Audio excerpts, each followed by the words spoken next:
Hello, my name is Kyle VanderWall. I'm a teacher at Granville High School in Granville, Michigan. This is my 19th year teaching, and all but two of them I've taught APUSH history. I've also taught US history, and I am a contributing author to teachers' editions for both Fabric of a Nation and America's History.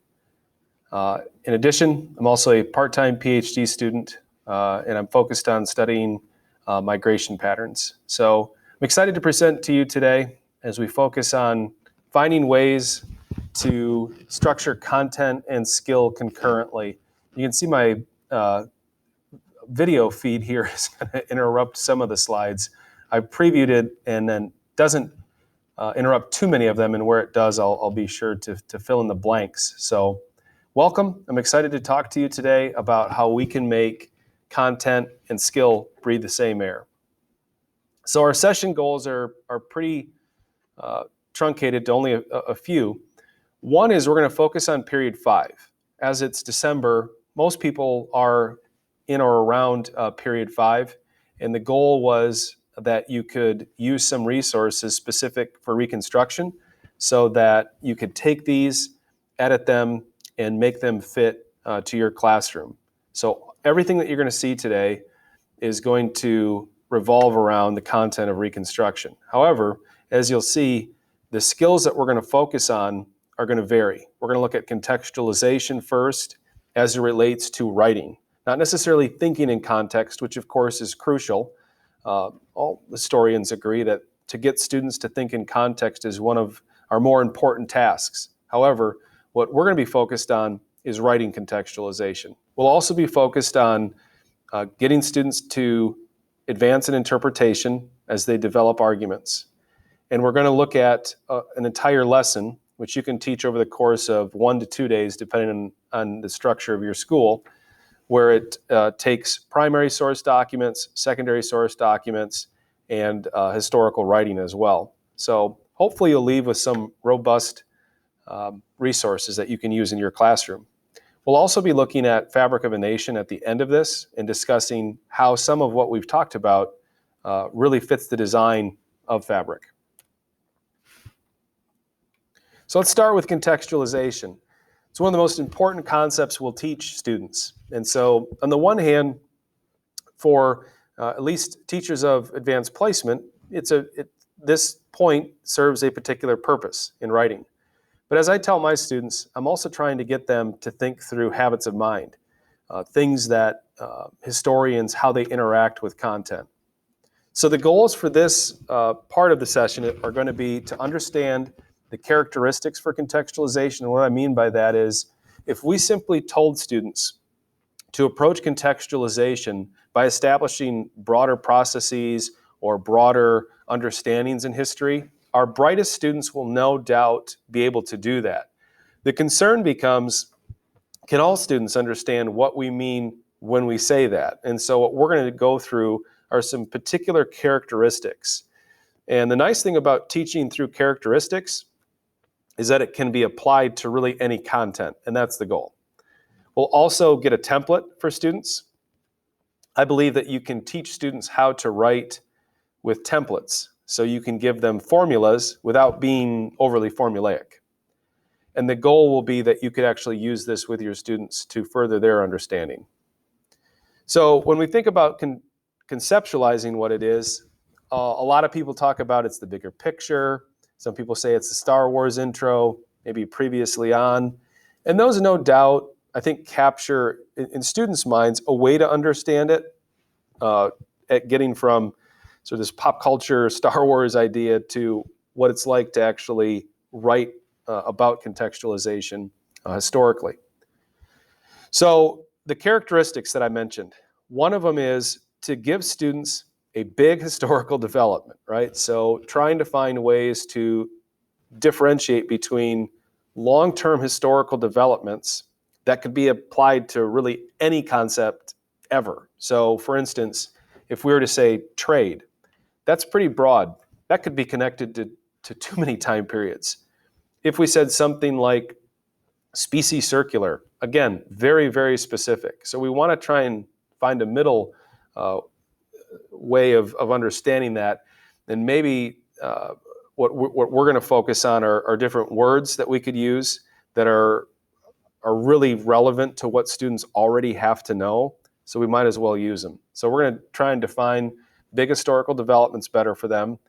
And then the second bullet is really what they understand, I think, in a much more concrete way, are discrete pieces of historical evidence. We also talk about, okay, you can move before, during, or after a period in question. So if we use this as our example question, evaluate the extent to which Reconstruction will change the lives of African Americans. And notice the periodization kind of pulls you back to when Emancipation Proclamation goes into effect all the way through 1890. So it moves outside of the traditional way of periodizing Reconstruction 1865 to 1877, which is okay. We can kind of mess with the years a little bit here to get students to think about broader processes.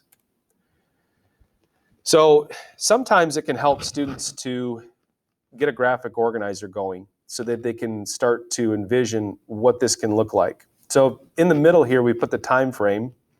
If we go to the top, we can put the broader idea, and then the three arrows and chains that move around the graphic organizer reference before the time period, during, or after.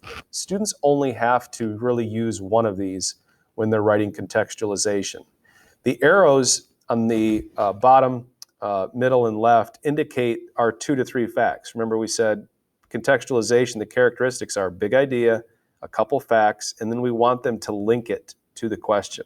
We want to show how that concept influenced the time period. You're going to hear a little bit about isms and ations.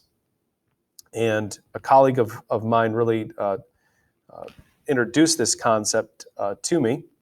And what this is just a way of organizing it around time periods, right? So when you think about these words, abolitionism, sectionalism, nationalism, representation, industrialization, these are concepts that students in any course on U.S. history would likely have to know. They're also an attempt to give students those broader pictures, right, that they have a hard time developing. If you say, hey, give me a broader concept to the Mexican-American War. Again, some of your best students might say something like manifest destiny, expansion, but by providing the answers up front, we've kind of scaffolded this for students so that they can have some options as they approach different questions. Now, how do you start this? Again, sentence starters can help. Again, this ism and Asian thing, James Sabathny has done a great job really building this out, and this is my attempt to take this and develop some sort of order to the chart so that they have options, and then they can use these to apply the concept. So blank happened in the context of blank. And again, as students are writing these rough draft type of essays, we want to remind them that they're rough drafts, and that's okay. So while this may not be as wordy as some of them want, it does get them started. So the controversy surrounding Reconstruction happened in the context of ongoing sectionalism.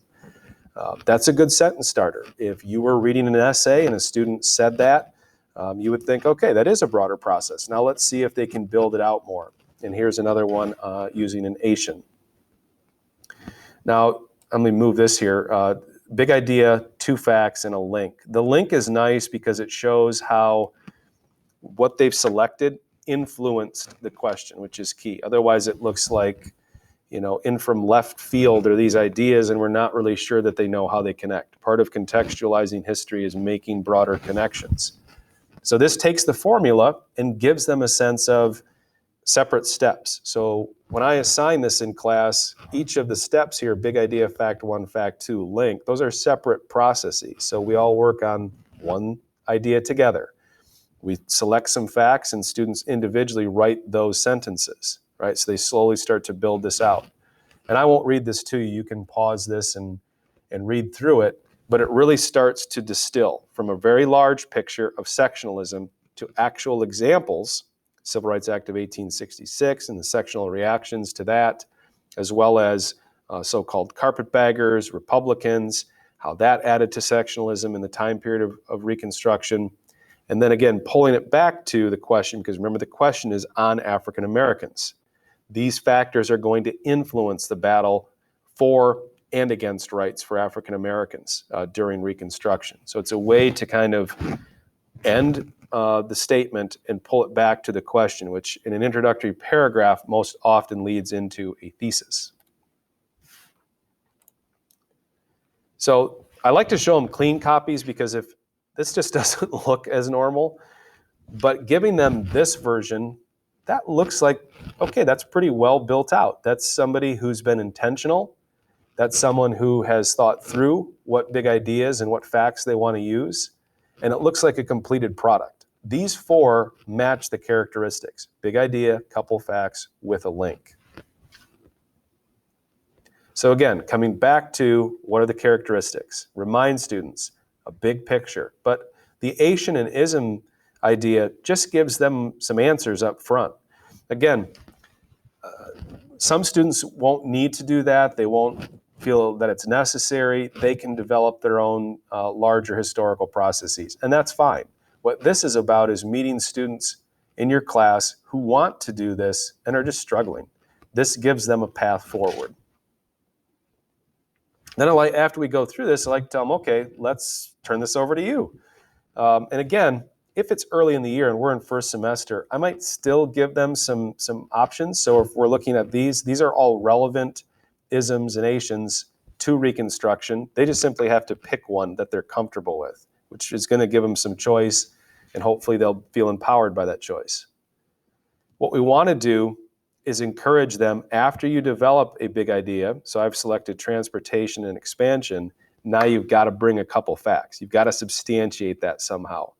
Otherwise, to just talk about transportation, it's like that could be attached to so many different time periods. But the minute you talk about transcontinental railroad, regional development, now it's becoming more relevant to Reconstruction. An alternate version of this activity is, and I'm just going to explain the envelope activity first. So imagine a big envelope, and on the front of the envelope, you write one of these two words. These are the isms. These are their answers. So you're providing answers for them. Inside the envelope are what we have here, 5 note cards. Each of these terms is going to be in the envelope. So students might work in groups, they might work individually, they get the envelope, they open up the envelope, they know the front of the envelope has the big idea, the answer. The note cards service as their 2 to 3 facts. Notice I've given them 5 facts. They get to eliminate 3 of them, right? So you want to choose the 2 that you know best, that you think match expansionism and sectionalism.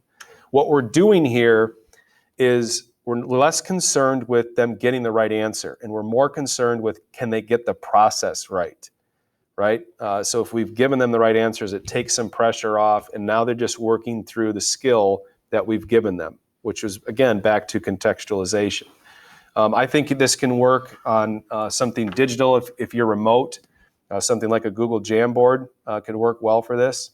But in any case, it's a way of further scaffolding the concepts that we've gone over. You're still teaching skill, right? Because you're teaching the concepts of contextualization. But I also think you're teaching content as you work through this. A student cannot complete contextualization if they don't know the content. Eventually, we turn it over to them. Let's see what they know and are able to do. So we give them the question again, and they've seen a couple different ways of working through it, and now they get to make some choices. Okay, so that's one thing, contextualization. The second part of today was going to be to talk about interpretations, developing arguments. The goals are pretty clear. We're going to understand what does a basic good paragraph look like, what template, again, give them formulas, but it doesn't have to be formulaic. As I tell them, there are many rooms in the house of a good essay. Right? There's a lot of different ways to write a good essay, but what we're trying to do is meet them where they're at, give them a sense of some structure so that they can work on the skill with the content. And then we're going to scaffold a higher order essay.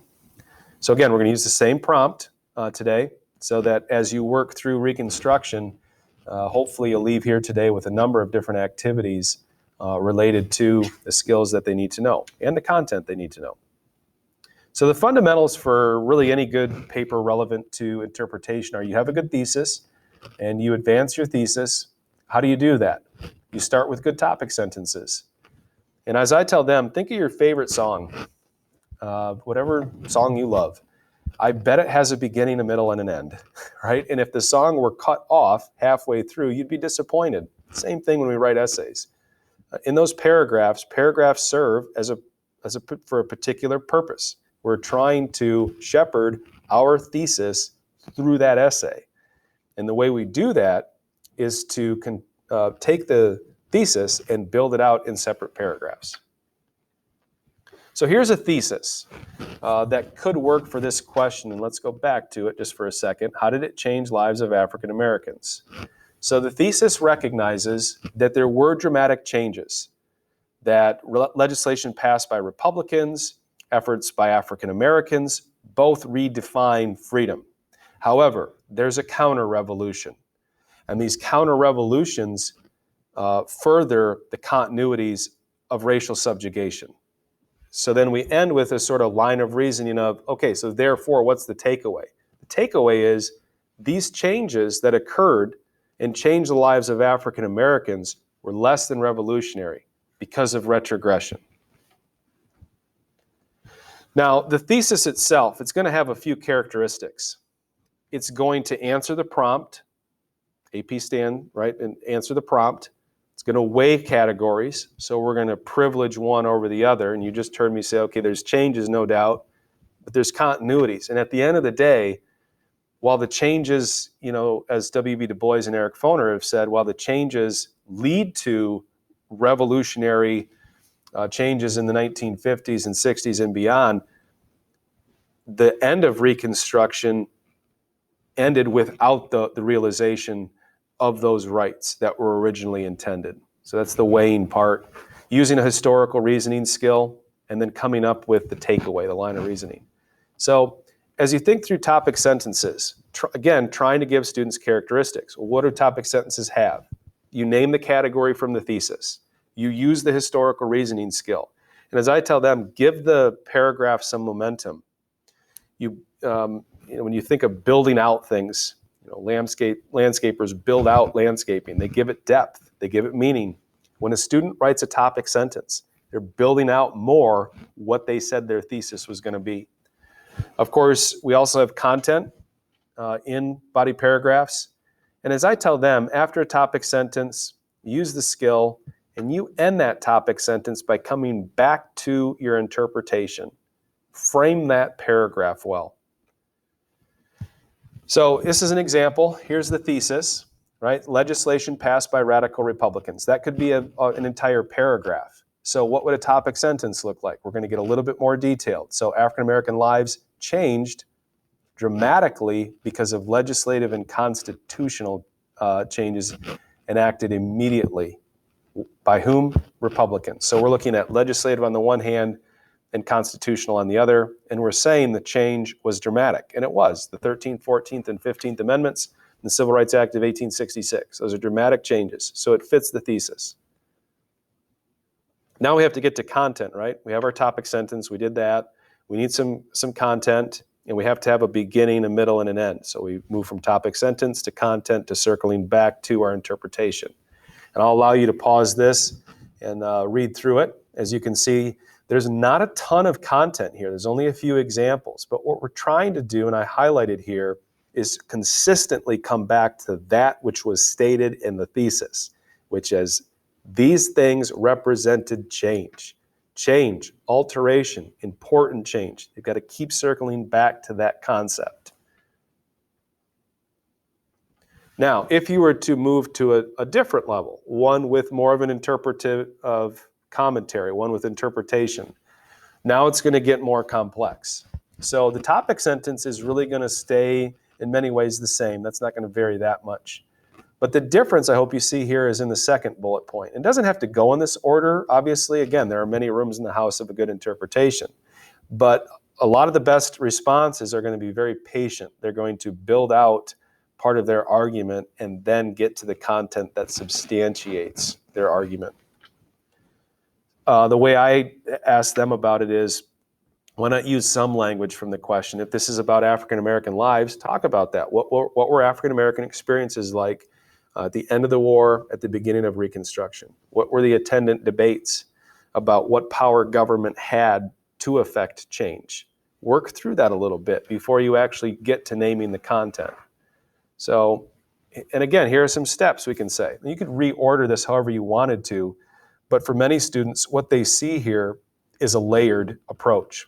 A topic sentence, a few sentences that I, with my students, call building sentences. You're building the argument as you work through it. You're working through, and one of my students said, that looks like the context of a body paragraph. Yeah, pretty much. I mean, if you're working through radical Republicans legislation, as you think through what are the powers of central government, what are those long-term debates about federalism, and then how Republicans in Congress assert that control after President Lincoln's passing. Then you can get back to what was seen in the earlier paragraph of the content that substantiates this. But those sentences that we see as labeled as build are really building out that argument. And here it is, and I'll allow you to pause and read through this, and you could certainly compare this one to the previous one so you can see different layers. Again, using the same content, but this is a little bit more complex. So what I tell them is, look, when we go to your turn to write, if you don't like build, like there's no rule that says you have to have 3 sentences that build. There's no way to quantify that. It's an idea. It's an expression of how you're writing that counts. So as you work through this evidence, trying to give students particular steps. If all we're going to do is tell our students to analyze it well, we're falling short in a lot of ways because many of them, while they might understand what you mean, don't really know what that looks like in practice. It's like telling an athlete, be mentally tough. And they kind of get conceptually what you mean, but to give them steps to accomplish it, it's a lot easier that way, and give them the freedom to reorder it, because all we're interested in is characteristics, not necessarily the order. Okay, I'm going to pause here just for a second, and I'm going to move to the lesson, and then I'll come back to fabric. So this is an entire lesson built out for you, and you're certainly going to have access to this. You can read through it. I'm going to be available after this in the question and answer session, and I'd love to field hopefully some answers to your questions. And really what this is a period of about a day or two. I tend to think this can be accomplished in an hour or so. And the lesson's objectives are they're going to use secondary sources to help them establish some context. They're going to work through some primary source analysis, and then they're going to examine the broader context of Reconstruction. For students who already will understand this and work through it at a pretty quick pace, I've included an extension activity that they could be given to challenge them. So I'm not going to read through this necessarily. I'm just going to tell you some overarching goals. When we do bell ringers, I'm using an excerpt from Fabric from Eric Foner. And what it does is it does that which we're trying to get them to do, which is write about history in an analytical way. And so who better on Reconstruction than Eric Foner? So they get this excerpt, and what we're asking them to do is think through, okay, as you read this, highlight changes and continuities. Take 2 highlighters and highlight it. If you're online, you could take this document and graphically highlight it with 2 different colors using Word or some other program. But the goal is for them to see how this time period can be marked by changes and continuities. Before they get to the primary source analysis, giving them a question to deal with helps root their inquiry. So if we're asking them about, so what does Reconstruction produce? Change or continuity? And is it revolutionary? As they work through these documents, they get a sense for, I've got to pull it back to this basic question. Now the document analysis, again, I've selected a few different documents that each can be found in Fabric of a Nation, which has a wealth of documents. When students get documents, we try and have them categorize the document, describe the main idea, select a part of the document that you think fits the bigger purpose, and then writing sentences that hopefully build each of these concepts out. So again, I'll let you look through this, and you can bring your questions on the order. The goal is really to have some answers. You can see up here, they're being given some specific questions about how to work through these documents, connecting it back to the big picture. Groups will produce on butcher block paper, perhaps a shared Google Doc, their answers to these questions. And then we're going to have students look over each other's answers just to get a sense for how can students interact differently with the same evidence. Well, what do historians do? They sometimes interact with similar evidence and they reach different conclusions. And if we're trying to teach them interpretation, that'll be a big part of it, is giving them the freedom to be historically accurate but arrive at different conclusions. The context, again, this is another part of the drill, and I'll allow you to read through these. Same prompt. We're going to have them identify a broader process. I've given them another example and then provide an example answer. And so at the end of secondary source analysis, primary source analysis, and writing activities, we pull them back to the big picture and see if they can produce contextualization. The extension activity is really a short answer. So if you were working on skills specific to essays, you can pull them back to short answer now. Again, using the same topic, same time period.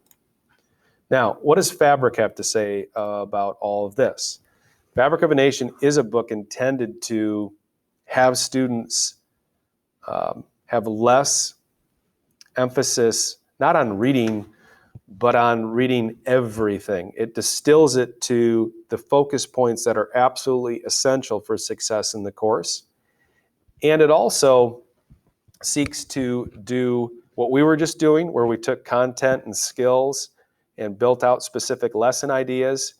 It seeks to do that within the book itself. So it lessens the amount of reading, and in lieu of that, gives students and teachers the time they need to work through skills.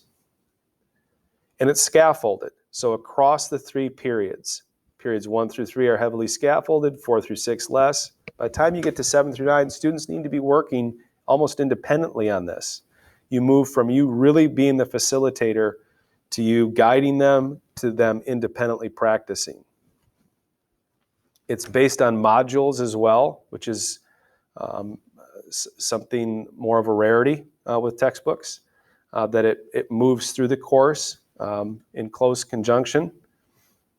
And again, as I said, this trying to reconceptualize a book by including specific discrete skills. So here you can see, how do you use comparison as you build out an argument? How do you establish contextualization in an introduction?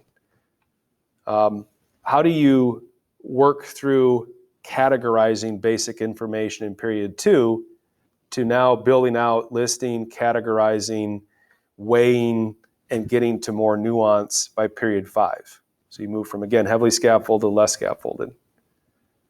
And again, writing historically. As you think through prompts that are broken down, these purple sections in the book, which really build out skills. You may find some of these will build out them for pages, because it really walks students through specific steps in a narrative that give them a sense of how to accomplish what they need to. At the end of the day, it's trying to break a mold. It's trying to get them to think through big picture ideas by thinking historically and writing historically. So hopefully this session has given you a sense of some possibilities on how to teach context and skill all at the same time in a way that builds student efficacy and builds out an understanding of U.S. history and skills attendant to the work of historians and, in their minds, students of history. So I'm excited to meet you. I'm excited to answer some questions, and I look forward to seeing you soon. Thank you.